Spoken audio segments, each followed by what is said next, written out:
Praise the lord. ಕರ್ತನ ಕೃಪೆಯುಳ್ಳ ನಾಮಕ್ಕೆ ಸ್ತೋತ್ರವಾಗಲಿ. ಹಾಗೂ ನಿಮ್ಮೆಲ್ಲರಿಗೂ ಸಹ ಯೇಸು ಸ್ವಾಮಿ ಹೆಸರ ಮೇಲೆ ವಂದಿಸ್ತೇನೆ.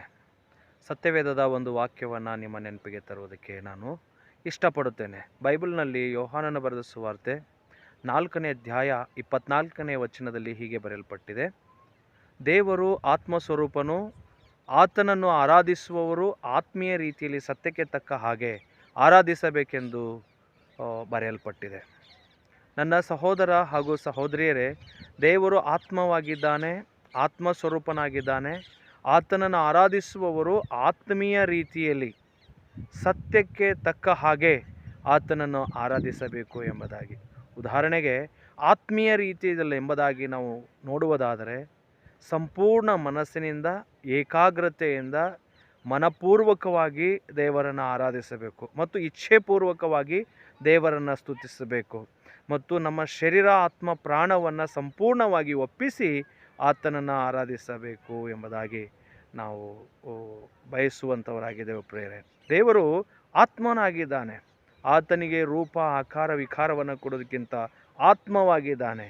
ಆತನು ಆತ್ಮನಾದಂಥ ದೇವರನ್ನು ನಾವು ಆರಾಧಿಸುವಾಗ ಸಂಪೂರ್ಣವಾಗಿ ನಮ್ಮ ಶರೀರಾತ್ಮ ಪ್ರಾಣವನ್ನು ಒಪ್ಪಿಸಿದವರಾಗಿ ಆತನನ್ನು ಆರಾಧಿಸಬೇಕಾಗಿದೆ ಪ್ರಿಯರೇ.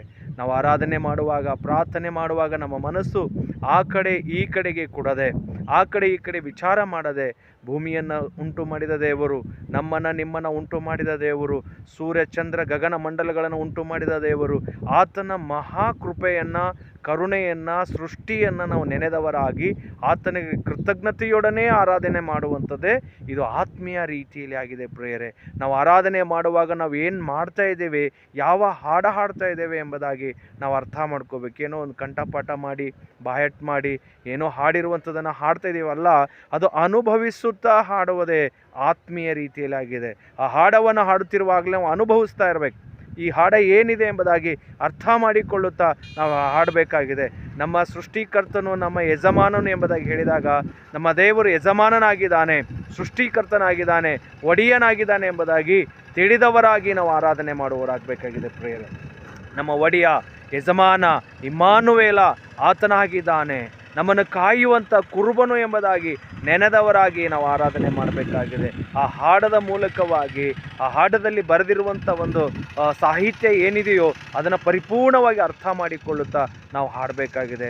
ಹೀಗೆ ಒಬ್ಬ ಗಾಯಕನ ಹಾಡುತ್ತಾನೆ: ಹೋಗುವಾಗಲೂ ಕಾಯುವನು, ಬರುತ್ತಿರುವಾಗಲೂ ಕಾಯುವನು ಎಂಬುದಾಗಿ ಹೇಳುವಾಗ ಅದನ್ನು ನಾವು ಅರ್ಥ ಮಾಡಿಕೊಳ್ಬೇಕು.